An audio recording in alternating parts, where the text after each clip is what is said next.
ஆர்ப்பாட்டம் என்பது நடைபெற்றுக் கொண்டிருக்கிறது. தமிழ்நாட்டில் உள்ள 37 வகையான பழங்குடி மக்களுக்கும் இனச்சான்றிதழ் என்பது அத்தியாவசியமான ஒன்று.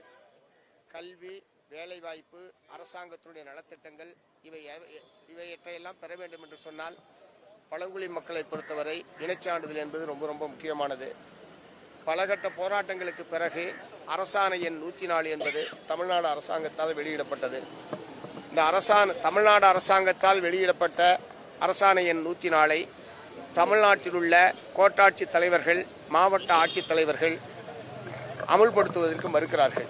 தமிழ்நாடு அரசாங்கம் போட்ட உத்தரவை தமிழ்நாடு அரசாங்க அதிகாரிகள் அமுல்படுத்த மறுக்கிறார்கள் என்று சொன்னால், அதே போலவே உயர்நீதிமன்ற உத்தரவு, உச்சநீதிமன்ற உத்தரவு, யார் சொன்னாலும் நாங்கள் வைத்ததுதான் சட்டம், நாங்கள் விரும்பினால்தான் சான்றிதழ் தருவோம் என்கிற முறையில் பல கோட்டாட்சி தலைவர்கள் அடாவடித்தனமான முறையில் தமிழகத்தில் நடந்து கொண்டிருக்கிறார்கள். இதனால் தமிழ்நாடு ஆதிவாசி மக்களுடைய கல்வி, வேலைவாய்ப்பு, உயர்கல்வி வாய்ப்பு இவை அனைத்தும் பாதிக்கப்பட்டிருக்கிறது. இந்த ஆர்ப்பாட்டத்தின் வாயிலாக தமிழ்நாடு அரசாங்கத்தை நான் வற்புறுத்த விரும்புகிறது, அரசாணை எண் 104 நீங்கள் போட்ட அரசாணையை உங்களுடைய அதிகாரிகளை அமுல்படுத்த சொல்லுங்கள். நாங்கள் புதிதாக எந்த கோரிக்கையுமே வைக்கல. அரசாணை எண் 104 நாங்கள் ஏற்க மாட்டோம் என்று பல கோட்டாட்சி தலைவர்கள், மாவட்ட ஆட்சியர்கள் நடந்து கொள்வது என்பது தமிழ்நாடு அரசாங்கத்திற்கு அதிகாரிகள் சவால் விடுவதாகத்தான் அர்த்தம். அத்தகைய நிலைமையை தமிழ்நாடு அரசாங்கம் ஏற்கிறதா என்கிற கேள்வியை நான் எழுப்ப விரும்புகிறேன். ஆகவே தமிழ்நாட்டில் மிக குறைவான எண்ணிக்கையில் உள்ள பழங்குடி மக்களுடைய பிரச்சனைகள் கூட இங்கே தீர்க்கப்படவில்லை என்பது ரொம்ப துரதிருஷ்டவசமானது. ஆகவே இந்த பிரச்சனையில் தமிழ்நாடு முதலமைச்சர் அவர்கள் நேரடியாக கவனம் செலுத்த வேண்டும். ஆதிவாசி மக்களுக்கு நில உரிமையும் வன உரிமையும் வழங்கக்கூடிய வன உரிமை சட்டம் 2006 கடந்த 17 ஆண்டு காலமாக இந்தியாவிலேயே நடைமுறையில் இருக்கிறது. தமிழகத்திலும் நடைமுறைப்படுத்துவதாக சொல்லப்படுகிறது. ஆனால் 17 ஆண்டுகள் கழித்ததற்கு பிறகும் இப்போதுதான் வெறும் 15,442 பேருக்கு மட்டும், இந்த குடும்பங்களுக்கு மட்டும்தான் நில உரிமை என்பது வழங்கப்பட்டிருக்கிறது. இது அதாவது ஆமையை விட இன்னும் மெதுவாக ஏதாவது ஒன்று இருக்கான்னு தெரியல எனக்கு. அதை விட மெதுவாக இந்த வன உரிமை சட்டம் என்பது தமிழ்நாட்டில் அமல்படுத்தப்பட்டுக் கொண்டிருக்கிறது.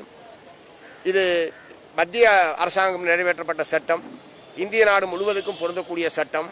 இதில் நிறைவேற்ற வேண்டிய அதிகாரிகளுடைய அலட்சியம் காரணமாகத்தான் நம்முடைய ஆதிவாசி மக்களுக்கு கிடைக்க வேண்டிய சட்டப்படியான பலன்கள் கிடைக்காமல் இருக்கிறதே தவிர சட்ட ரீதியாக எந்த விதமான தடையுமே கிடையாது.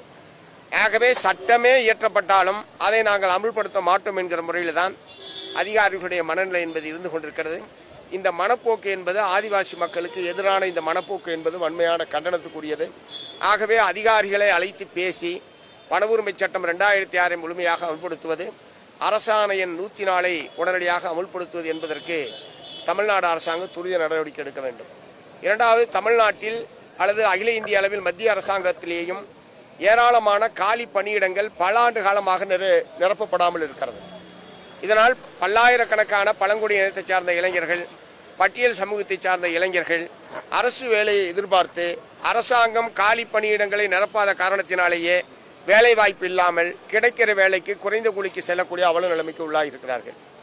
ஆகவே இந்த காலி பணியிடங்கள் அது மத்திய அரசிலே இருந்தாலும் மாநில அரசாங்கத்திலே இருந்தாலும் காலி பணியிடங்கள் தனியார் துறையில் தான் புதிதாக வேலை வாய்ப்பு, அரசு துறையிலே வேலை வாய்ப்பே இல்லை என்கிற நிலைமை என்பது நாடு முழுவதும் உருவாகி இருக்கிறது.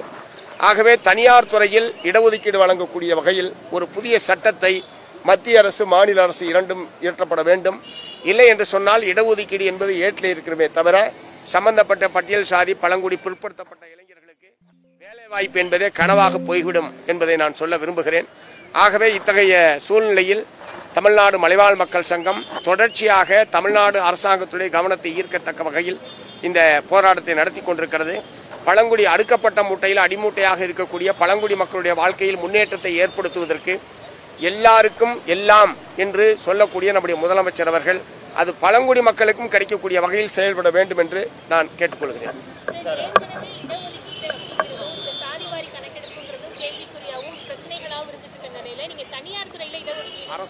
அமல்படுத்துவதற்கு மறுக்கிறார்கள். தமிழ்நாடு கட்டாயம் சாத்தியப்பட வேண்டும். இல்லை என்றால் அரசு பொதுத்துறை நிறுவனங்கள் ஏற்கனவே தனியார் மயமாக்கப்பட்டு விட்டது. அரசு துறையிலே வேலை வாய்ப்பே இல்லை. பன்னாட்டு கம்பெனிகள், உள்நாட்டு முதலாளிகள் தான் தொழிற்சாலைகளே துவங்குகிறார்கள். புதிய வேலை வாய்ப்பு என்பதே தனியார் துறையில் மட்டும்தான் என்கிற நிலையில் இந்த தனியார் துறையில் இடஒதுக்கீடு என்பது சட்டமாக்கப்படவில்லை என்று சொன்னால் இந்த ஒடுக்கப்பட்ட இந்த பிரிவினருக்கு வேலை வாய்ப்பு என்பதே கடவாய் போய்விடும். ஆகவே கட்டாயம் அத்தகைய சட்டத்தை இயற்ற வேண்டும்.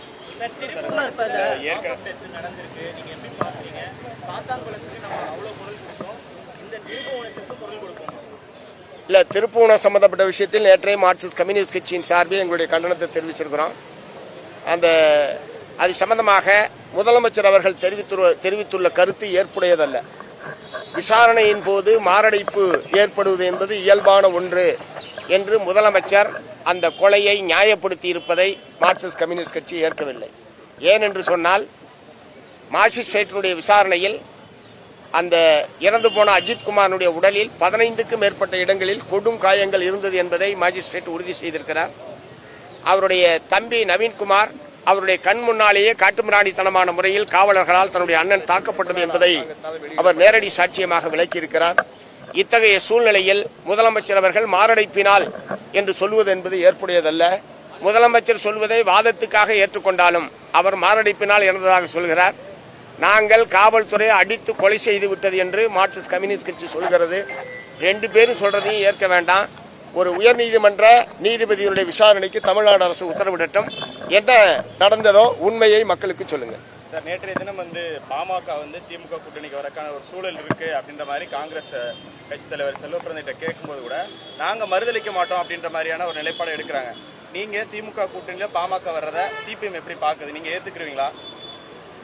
அதாவது திராவிட முன்னேற்ற கழக அணியில் தலைமையிலான அணியில் யார் இருக்க வேண்டும் யார் இருக்க வேண்டாம் என்பது அந்த கூட்டணியுடைய தலைமை கட்சியில் இருக்கக்கூடிய தலைமை தாங்கக்கூடிய கட்சி என்கிற முறையில் அது திமுக சம்பந்தப்பட்ட விஷயமே தவிர நாங்கள் சம்பந்தப்பட்ட விஷயம் அல்ல. அதை பற்றி முடிவெடுக்க வேண்டியது முதலமைச்சர் தான். உங்க நிலைப்பாடு என்ன சார்? உங்க நிலைப்பாடு என்ன? உங்க நிலைப்பாடு என்ன? கூட்டணிக்கு அவங்க வர்றது நீங்க கூட்டணியில அதாவது யார் வந்தாலும் யார் போனாலும் அதை பற்றி முடிவெடுக்க வேண்டியதும் அதை பற்றி கருத்து சொல்ல வேண்டியதும் திராவிட முன்னேற்ற கழகத்துடைய தலைவருடைய நிலையை தவிர அதுல ஒரு அங்கமாக இருக்கிற எங்களுடைய நிலைப்பாடு அல்ல. திமுக ஆட்சிக்கு வந்த பின்னாடி இதுவரைக்கும் 28 லாக்அப் டெத் நடந்ததுன்னு சொல்றாங்க. இது எப்படி பாக்குறீங்க? தொடர்ந்து சாத்தாங்குளத்துக்கு எதிர்கட்சி தலைவராக இருக்கப்ப பயங்கரமா குரல் கொடுத்தாரு. ஆனா ஆட்சிக்கு வந்த பின்னாடி 28 லாக்அப் டெத் நடந்திருக்கு. அது குறித்து எந்த ஒரு நடவடிக்கை எடுக்காம இருக்கு.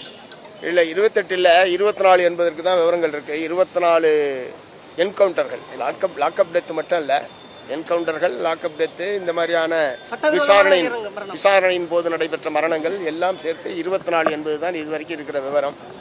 காவல்துறையினர் சட்டப்படி நடந்து கொள்ள வேண்டுமே தவிர விசாரணை என்கிற பெயரில் சட்டத்துக்கு அப்பாற்பட்டு கொடூரமான தாக்குதலை நடத்துவது, என்கவுண்டர்கள் செய்வது போன்ற விஷயங்கள் வன்மையான கண்டனத்துக்குரியது.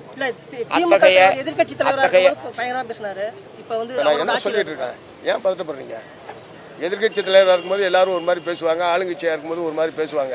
மார்க்சிஸ்ட் கட்சி என்ன சொல்லுதுன்றதானே கேட்க விரும்புறீங்க. அப்புறம் நீங்க போட்டு பார்த்து பேசிட்டீங்க. நான் தான் சொல்றேன்ல, 24 என்கவுண்டர்களாக இருந்தாலும் சரி, இந்த மாதிரி காவல் நிலைய மரணங்கள், விசாரணையின் போது மரணங்கள் என்பது 24 இதுவரை நடந்திருப்பதாக அரசாங்கத்தினுடைய விவரங்களை தெரிவிக்கிறது. காவல்துறையினர் சட்டப்படி நடந்து கொள்ள வேண்டுமே தவிர சட்டத்துக்கு அப்பாற்பட்டு விசாரணை என்கிற பெயரில் இந்த மாதிரியான கொடூரமான தாக்குதல் நடத்துவது, என்கவுண்டர்கள் செய்வது என்பதெல்லாம் வன்மையான கண்டனத்துக்குரியது. அதற்கு காரணமான காவல்துறையினர் யாராக இருந்தாலும் அவர்கள் மீது நடவடிக்கை எடுக்க வேண்டும். காவல்துறை உங்கள் நண்பன் என்று சொல்லிக்கொண்டு இது போன்ற சம்பவங்கள் நடப்பது என்பது காவல்துறைக்கு பெருமை சேர்க்கக்கூடிய விஷயம் அல்ல. ஆகவே காவல்துறையினுடைய இத்தகைய அணுகுமுறை என்பது மாற்றப்பட வேண்டும். மாறுவதற்கு உரிய நடவடிக்கையை தமிழ்நாடு அரசாங்கம் எடுக்க வேண்டும். இத்தகைய கொலைகளுக்கு காரணமான அதிகாரிகள் யாராக இருந்தாலும் அவர்கள் மீது நடவடிக்கை எடுக்க வேண்டும். காவல்துறை முதல்வரோட கட்டுப்பாட்டில் தானே இருக்குது. ஆனா அவர் குறித்து எந்த விதமான இதுவரைக்கும் 24 சொல்றீங்க நீங்க, ஆனா இதுவரைக்கும் எந்த விதமான நடவடிக்கை எடுக்காத எப்படி பாக்குறீங்க? இல்ல பலர் சஸ்பெண்ட் பண்ணிருக்காங்க. முதலமைச்சர் தான் காவல்துறைக்குன்றது உலகத்துக்கு தெரிஞ்ச விஷயம் சார். ஏதோ புதுசா சொல்ற மாதிரி சொல்றீங்க. இதன் மீது பல காவல்துறை அதிகாரிகள் மீது நடவடிக்கை எடுக்கப்பட்டிருக்கு. மீது நடவடிக்கை எடுக்க வேண்டிய விஷயத்தை எடுக்கணும் தானே சொல்றேன். நான் ஏதோ மழுப்பி பேசுற மாதிரியே பேசிட்டீங்க. நீங்க மழுப்பலாவே சொல்ல சார்.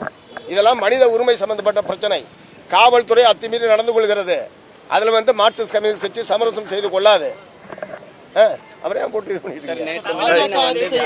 பணிமனையில சிஐடியோட கொடிக்கம்பம் பலகையில அகற்றி இருக்காங்க மாநகராட்சி சார்பில். ஸோ அதுக்கு அவங்க கண்டனமும் தெரிவிச்சிருக்காங்க. இதை பத்தி இல்ல பொது இடங்களில் வைக்கப்பட்டிருக்கக்கூடிய கட்சி கொடிக்கம்பங்கள், அமைப்புகளுடைய கொடிக்கம்பங்களை அகற்றக்கூடாது என்று சொல்லி மார்க்சிஸ்ட் கம்யூனிஸ்ட் கட்சியின் சார்பில் சென்னை உயர்நீதிமன்றத்தில் வழக்கு தொடுக்கப்பட்டு 2 நீதிபதிகள் கொண்ட பெஞ்ச் ஏற்கனவே தனி நீதிபதி வழங்கிய தீர்ப்பு தவறானது, இயற்கை நீதிக்கு புறம்பானது, கட்சி கொடிக்கம்பங்களை அகற்றுகிற போது கட்சிகளுடைய அபிப்பிராயத்தை கேட்காமல் இப்படி ஒரு தீர்ப்பு வழங்கியது தவறு என்று தீர்ப்பளித்திருக்கிற நிலையில் வருவாய்த்துறை அதிகாரிகள் அல்லது காவல்துறையினர், நகராட்சி மாநகராட்சி அதிகாரிகள் தீர்ப்பு வந்தது ஏதோ இவர்களுக்கே தெரியாததை போல இப்படி போய் கொடிக்கம்பங்களை அப்புறப்படுத்துகிற நடவடிக்கை ஈடுபட்டிருப்பது வன்மையான கண்டனத்துக்குரியது. இன்னும் சொல்ல போனால் 2 நீதிபதிகளுக்கு பதிலாக ஒரு விரிவடைந்த பெஞ்சுக்கு இந்த வழக்கை நாங்கள் பரிந்துரை செய்கிறோம் என்று உத்தரவிலே நீதிபதிகள் குறிப்பிட்டிருக்கக்கூடிய நிலையில் அதை ஏற்று நடப்பதுதான் அதிகாரிகளுக்கும் அரசாங்கத்துக்கும் நல்லது. அதுதான் அழகு.